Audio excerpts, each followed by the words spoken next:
Okay, we're going to do chapters 8 and 9. These are 8 and 9 are kind of revamped. Pause the video as needed, but if you type these into your list, now whether you're using the TI-34, or not 34, TI-84, TI-83, could be using TI-Nspire, or you could be using Desmos. All those you're welcome to use on the AP exam. But you need to type these into a list. You need to find the best fit line, and you need to find R squared, and then you need to define R squared, I believe is the next thing we have on here. Okay, so I'm not going to be pausing the video. I'm going to go through if we're doing all these things. Understand, you need to pause the video as you need to type stuff in as if it were a live class session. I always give some time in a live class session to do this. Obviously, you could be doing this as I type now. You can always speed up the video too if I'm talking too slow, things like that. Okay, but I have them typed in. I have them typed in on Desmos already. So I have these typed into the calculator. And on Desmos, I need to click this to graph it. And it gives me my best fit line. So my best fit line equation should be y hat equals 13.3 plus 82.6x. So again, Desmos gives it in reverse order. It doesn't give the a plus bx form, it gives the mx plus b. Even if you wrote it in that opposite way, that would be fine. Now, R squared is given on there. Again, if you are using the 83, 84, or you're using Nspire, 83, 84, you have to make sure your diagnostic is on. We'll talk about that a little bit here. Otherwise, you're not getting your R value. But my R squared should be 0.99 is what we get. R squared is given on here is 0.9909, of course. Hassan Ali, please report to student services. And Hassan Ali, please report to student services. okay, so now we'll go through some of those directions. If defining R squared, you should have written 99% of the variation in Y is explained by X. Remember, this is something you have to have memorized. It's the percent of the variation in Y. Now, what I always say in class is Y varies up and down from the line. So you'll see these points, they're varying up and down from the line, and it's explained by X, which goes across. So I don't know how you have that memorized. I try to talk people through it, whether in class or this. These are the instructions if you are graphing these things, whether you're on the TI-83 or 84. One thing that I forget to mention sometimes if you are using that, you should press second 0, which is the catalog. Then press the alpha button and press D and find where it says diagnostic on and press enter. If you don't have that on, you're not going to see your R and your R squared, so that diagnostic needs to be on. Then you run your regression and you should see R squared should appear on the screen. If you want a residual plot, you go second Y equals stat plot, you graph list 1 versus the residuals plot that's now in there. You will not have a residuals plot if you don't run a regression. And if you ran previously, you have the old residuals. So you need to make sure if you change problems, you need to run it again. Otherwise, you have old residuals in there.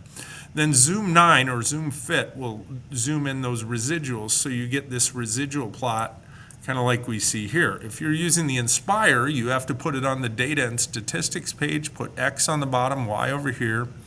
You'll menu 462, you add the regression line, and then menu 472 adds the residual plot. Now, of all these, the Nspire probably makes the residual plot the best.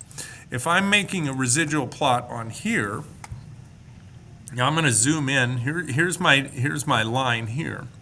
But if I add the residual plot on the Desmos, I just simply hit plot and the residual plot shows up. Now it may be advantageous because it's kind of hard to see. I want to shut off the regression and then just do a zoom again so it zooms just on these residuals. And I'll see that these residuals have a pretty clear curvy pattern. I should be seeing, regardless of which one I have, whether it's the 83, 84, the Nspire, or Desmos, to answer the question, is a linear model a good model? Well, the answer to that is no, because the residual plot has a clear pattern. This model is not a good model. Okay, you should make a sketch of your residual plot, get in that habit. So remember, residuals will show whether it's a good model. That it isn't really obvious from the original graph because you can't totally see it. You can maybe see the curve a little bit, but the residual plot really pulls out that fact. Now, I go through some of these instructions on here with the zoom and things like that. I'm going to leave that. Here's the residual plot, obviously, for the Desmos. Okay, now what it brings up are these two terms. One is interpolation and one is extrapolation. Interpolation are predictions made within the domain of the data, made within the data. Extrapolation's predictions made outside the domain of the data. Now the residual plot, one thing that it does is it helps us answer these. Let's remember that the residuals, what each of these are, like this residual, this is a positive residual, it's above the line, but it's the vertical differences. So I see all these different points and their vertical differences. That's what it's graphing on each of these. These are all below the line, these are above the line, so on and so forth. I'm just going to take those off because it kind of makes it messy, but I want you to see those. That's what we're talking about, the vertical differences. So the prediction line, this line here is actually the best fit line. What it did is it took the prediction line like this, and instead of having these points go like this around it, it flattens it out and makes it horizontal, and then it just focuses in on those vertical differences. But then we've got these questions. If you predict, now this line is the prediction. If you predict at x equals question mark, and I've got some different values, that prediction will be too high, too low, fairly accurate. I want you to answer, fill in the blanks. So pause the video if needed. I'm going to start going through those in a moment. So if we look at x equals 4 on your residual plot, you find where x equals 4, and you would see that this one is below the line. So the prediction, what's tricky about that is you might have put too low, but the answer is the prediction is too high. Okay? Why is the prediction too high? Well, this is the prediction. The prediction is the line. The prediction is higher than the dot. The dot is actually what happened. So now can you go through these other values and predict whether they would be too high or too low? Okay, assume you give it, pause the video if needed, but x equals 8. Here at x equals 8, here's what actually happened, and the prediction is way down here, so the prediction is too low. X equals 7 is fairly accurate. Okay, so x equals 7, pretty close. The dot's very close, so we'll give it that.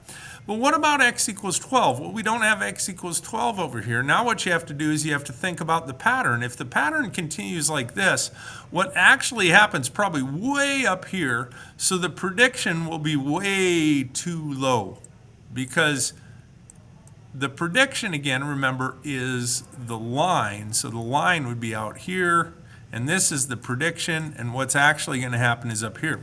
That's the importance of having random residuals, because we don't want the predictions to be too high or too low. We would like them all to be fairly accurate. So a high R-squared doesn't guarantee good predictions for extrapolations. Okay? Let's think, what am I talking about? I got to type this in. I should have had these typed in here. My apologies. Kind of been revamping the videos this year, so I'm going to try to get this typed in.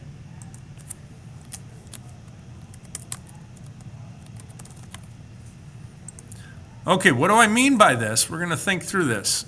the extrapolation is the 12. So if I'm predicting something way over here, my R squared, remember, our R squared is 99% of the variation. But it doesn't guarantee good predictions for those extrapolations. So if the residuals are curved, what we should try to do, since our residuals are curved, we should try to straighten the data.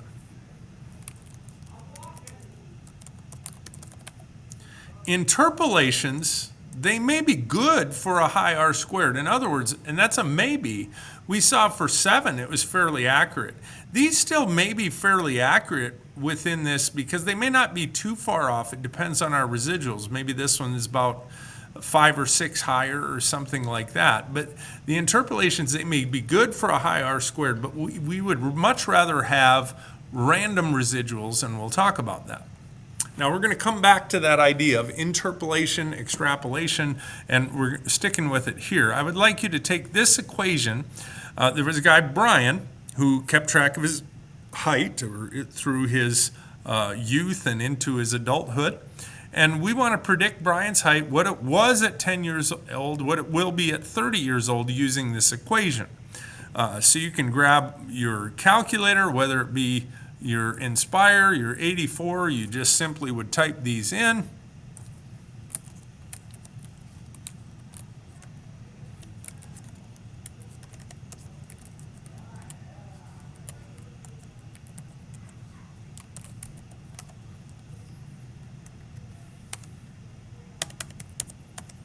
We should get 4.183 feet and 10.143 feet if we substitute those numbers in. Now, if you had to do this on an AP test, you should show work, like up here. I should get this. Oh, maybe put it in red. So I would expect that to be shown in work. Shown as your work, that we predict at age 10 he's 4.183 feet.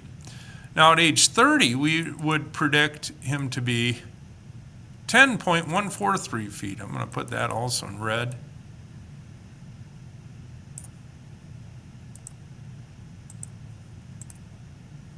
All right.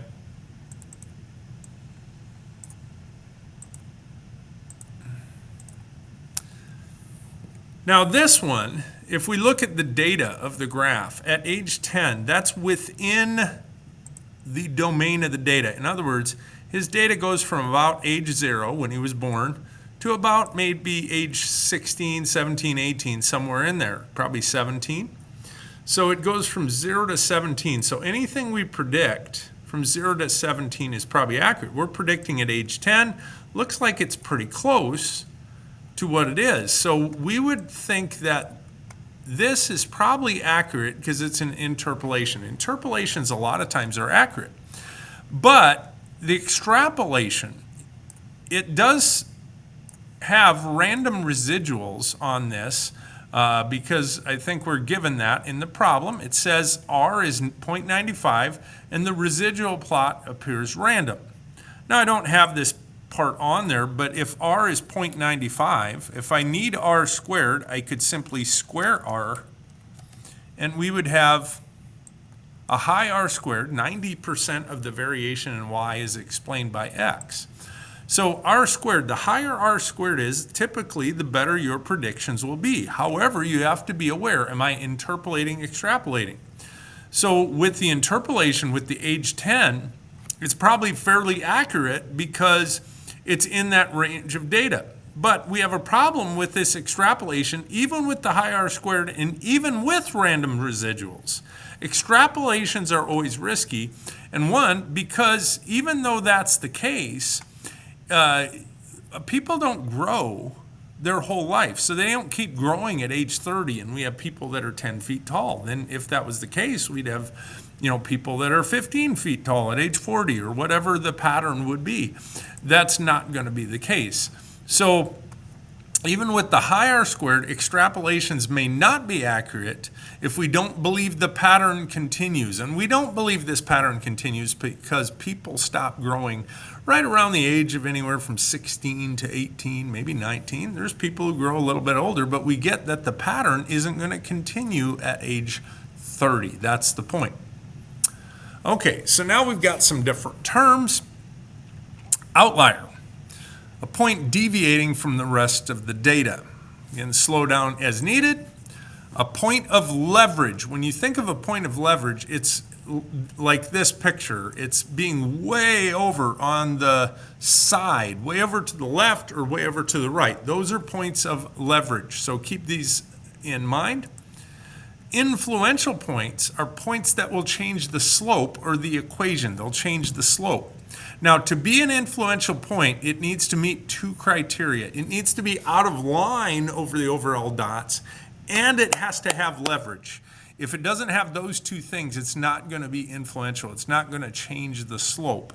And we'll talk about those, but I'm going to give you the idea of an influential point. So, for instance, if I had 4 points like this, the best fit line is probably like this. Well, if I put a point here, it's not influential because it's still in line with the data. But if I put a point here, it's going to change the slope, and the best fit line is going to become all of a sudden very positive. Now, it has leverage because it's way over on the right side, and it has influence because it changes the slope. And that's the idea. If it's not going to change the slope, you can't have it. To change the slope, you have to not only have leverage, you have to be out of line. Okay, so I want you to go through, I want you to look at this graph, and just for the sake of it, the point above or below the letter that I have, so this is point B, this is point D, this is point C, this is point A. The points, which ones are outliers, which ones are leverage points, which ones are influential based on the definition. Again, pause the video. If this was class, I would give you time to try it. And here we go. Outlier points, there's only one. A is an outlier. Why? It's the only one that kind of sticks out away. B, D, and C, even though they're all still kind of within the group, so they aren't separated from the rest of them. Now, leverage points. Well, A is a leverage point, and B is a leverage point. Why? Well, A is the farthest one on the right, B is the farthest one on the left. So they both have leverage. Leverage is about being far left, far right. Influential, there's none.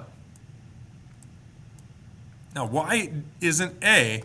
If A's in there, the best fit line probably looks about like that. And if A's out of there, it still looks like that. Whether A is in there or not, it's not going to change the best fit line. So one of the things about influential points, if they're added or removed, they would change the slope. With that one point, they have influence. A won't really have influence. It does have leverage, but it's not out of line, so that's why it's not a point of influence. All right, try the next group. Which ones, A, B, C, and D, are outliers, leverage points, influential? And here we go. Again, pause it if you need it. Outliers, A. A is an outlier. It's definitely sticking separate from the rest of these. Leverage points, B and D. B is way on the right, D is way on the left. Influential. Now, again am going to say none. If you said A may slightly change the slope, and I'll tell you why. First of all, probably if A isn't in there, the best fit line looks like that. But with A in there, it probably looks like this, and it's still about parallel. It may pull it a little more up on this end, but A's kind of in the middle of the data. You do have to look. If it's in the middle, since A is a little bit to the left, it probably would have some influence. So if this was an exam where I was asking it, I would allow for A to have some influence. What a lot of times I will do on an exam is something like this. I'll put a point right here. Now this point will not have any influence at all because the best fit line without it would look like this. The best fit line with that point, it'll be pulled up a little bit, but it'll stay parallel. It won't change the slope, because to change the slope, it's got to be far left or far right. Now, A does have some influence, so this would be a case, because it's a little bit on the left, more on the left than that, it would influence it a little bit. All right, let's try the next one. Outliers, leverage points, influential, only 3 points, and here we go. Outliers, obviously C. Leverage, A, and C. Oh, so now C is out of line and it has a lot of leverage, so C is definitely influential. Probably if C wasn't there, we'd have a line like that, but with C there, it's going to change that slope. It's going to pull this end up towards C more. That's what influence does. All right, try the next one.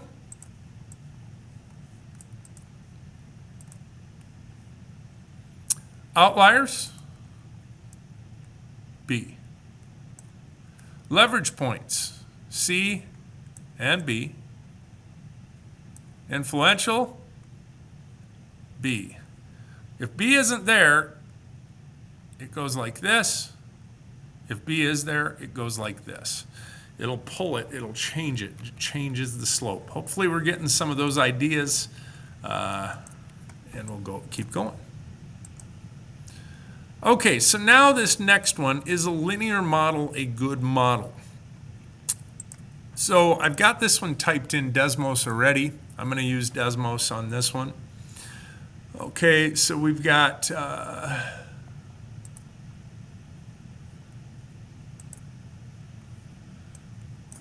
so if you type this in, if you need time to graph it, then go ahead and pause it. But really, even if you didn't graph it, we see that this one, it's a negative graph. I'm going to add my residual plot. Remember, if you're asked, is a linear model a good model, you have to look at the residuals. So I'm going to shut off my graph for my original points here, and I'm just going to zoom in on my residuals. And my residuals kind of go like this. Now I've got them on here. So is this a good model? Now it's not as clear a curve pattern, but we got points on both ends. On the right and left side, they're above the line, and in the middle, they're below. So I would call this a curved pattern. So the answer to, is a linear model a good model? The answer is no. The residuals are curved. We want random residuals for it to be a good model. Okay, now in the past, they're going away from this in AP Statistics next year. It's still in there where you would straighten the data. We're not actually going to work through straightening the data this year, but I'm going to show you the things that potentially could be on the AP test. We would go through this process to take this data and make it straight, and what that would look like is the data would end up more straight, and we would get residuals that look more like this. I'm going to zoom them in a little bit. The residuals are a little more random. See how they're below the line, then above the line, then above, below, below, below, above, below. They're just randomly fluctuating above and below the line, and we get this model.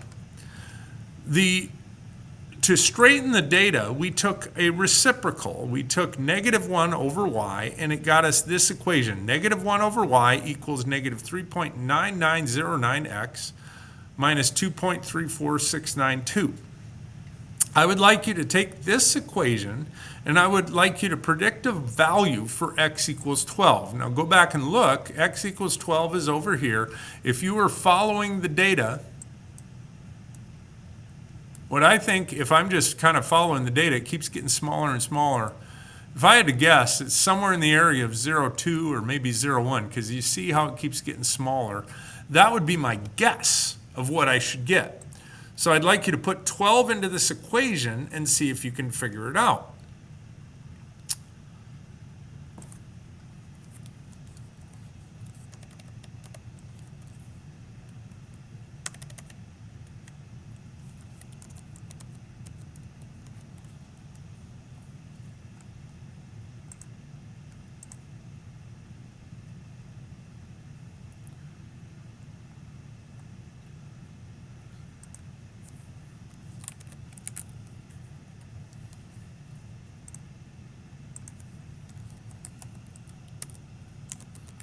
Okay, when I put 12 in, I get negative 50.336. That doesn't seem right at all, but here's the problem with that. That's not actually y. Over here, they did something to the equation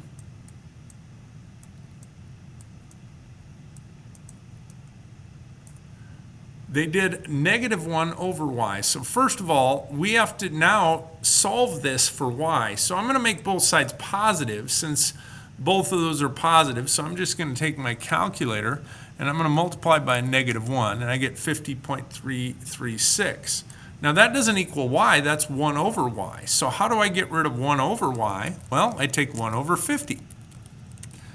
That's the reciprocal. So the answer for this one should be, if I do the reciprocal, 0.019, and that sure seems to follow the pattern. 0.19, we kind of guessed maybe it's around 0.2, 0.1, and that's the ideal. So what do you need to know on this next test? You need to be able to take these, you need to be able to plug in values and make predictions, whether they're regular predictions or re-expressed data. So, for instance, if I have this, y equals 2x plus 7, I would expect if you were on the test that you would go 2 times 2 plus 7, you would show your work.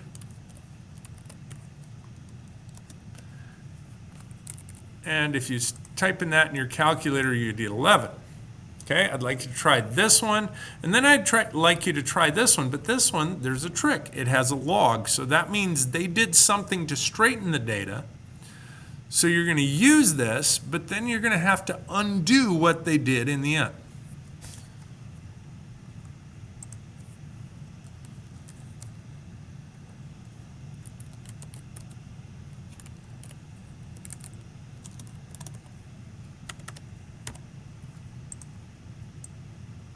Now, in case I'm going too fast, you're simply taking this equation, 3 times 3 minus 1.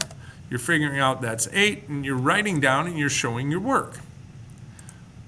This last one, log of y equals 0.22 times 2 plus 1.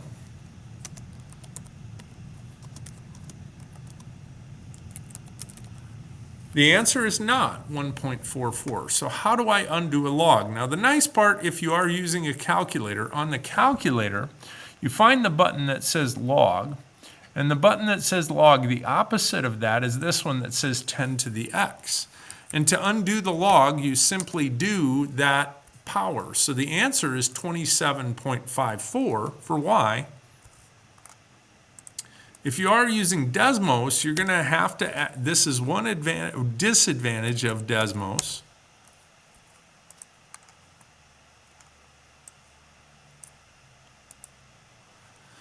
So Desmos, you will have to know some of your math. You would, be able to put this in. And again, equation is 0.22 times 2 plus 1.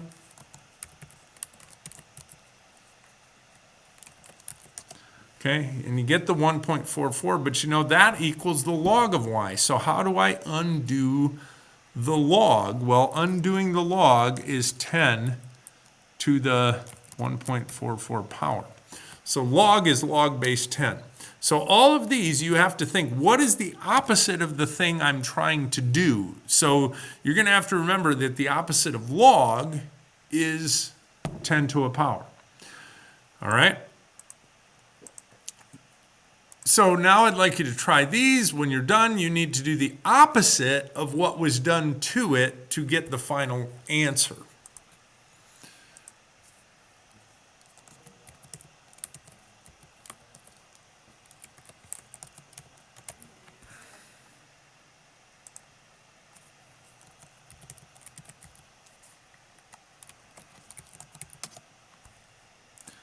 Now, one of the things, just to save you a little time, all of these equal 2.22. So this one, the log of y equal 2.22. Now, how do I undo that? Well, I take 10 to the 2.22 power. Opposite of log is that, so this answer, y, is predicted at about 166.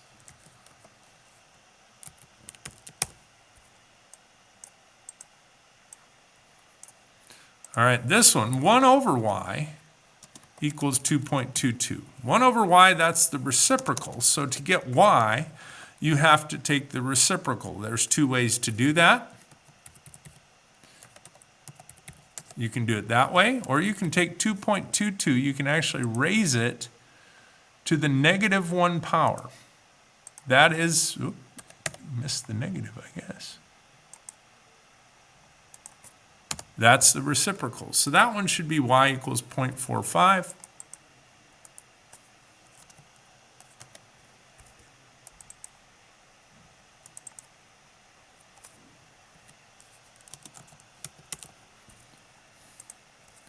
All right, this one is the square root of y equals 2.22. So I get a lot of students who mess this up. The square root, if you do the square root of 2.22, that's wrong. Okay, can't type that. All right, the opposite of the square root is on that button. The square root is a squared. So the answer you have to do the opposite, which is to square it, which is 4.92.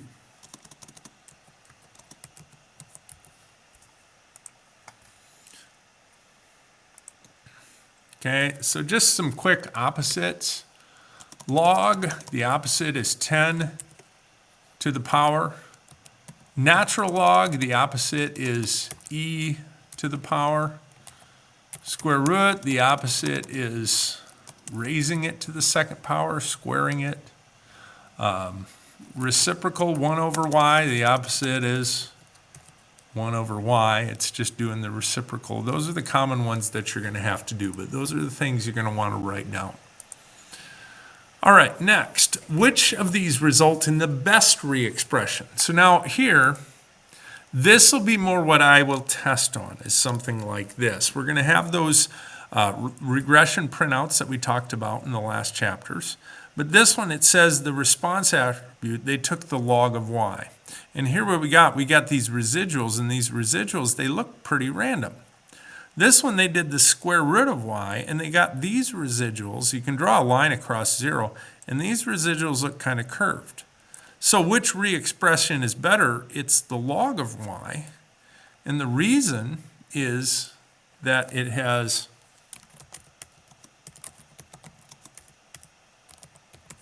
more random residuals. So if I had to write an equation, let's write an equation for this one. I didn't have us do that, but the equation for the better one is the log of y equals a plus b x. And it says they took the log of x as well, so log of x and log of y are both worked into that equation. All right, this one says write the equation of the best fit line and define r squared. So I'd like you to try that. I'd like you to look at this one. Oh, that is the same thing, isn't it? Okay, so I already did that one. We'll just take that out. Equation of the best fit line is this. Okay, now r squared. Well, I'm just going to jump in.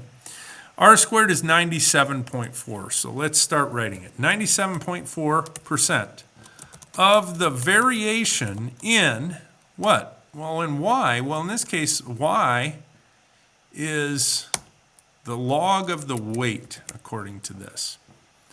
Okay, we added a little bit more to this one. It's the same numbers, so log of the weight. And I'm sorry, even though it's the same equation, I didn't write it in context because we didn't have it in context in that last one. So log of weight, log of number. So 97% of the variation in y is explained by the log of the number. Every time we see log, I think a lot of people think log, it means like it's like a log, like a tree log or something like that. But that's not what it means. It means it's the logarithm. So we're going to end there for today, and we'll call it good. Thanks for watching the videos.